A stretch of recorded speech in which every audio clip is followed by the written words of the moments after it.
আল্লাহর দিন কায়েম সময় এসেছে আমাদের মাঝে কোরআনের পক্ষে ঝাঁপিয়ে পড়ি, কোরআনের দিকে অগ্রসর হই। কোন দল কি করে আমরা দেখার সময় নাই। যে দলের মধ্যে কোরআনের আদর্শ আছে, যে দলের মধ্যে আল্লাহর নবীর আদর্শ আছে, যে দল বলতে পারে আমার দলের লোক যদি চুরি করে অন্যায় করে সর্বপ্রথম দলের লোকের হাত কাটা হবে, আমি এই স্বীকৃতি দিছি। আমরা কি তার পক্ষে যেতে পারি না? কোরআনের পক্ষে যেতে পারি। সম্মানিত ভাইরা আমার, ভালো করে লক্ষ্য করেন, সময় একেবারে সংক্ষিপ্ত।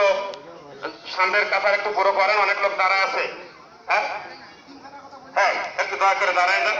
বাকি কথা একটু দাঁড়ায় যান, পিছনে লোক দাঁড়ায় আছে, দাঁড়ায় যান। হ্যাঁ, সামনের কাতার থেকে পুরো করে শুরু করে দেন। সামনের কাতার একটু চাপে চাপে দাঁড়াবেন, অনেক মানুষ রাস্তায় আছে কিন্তু।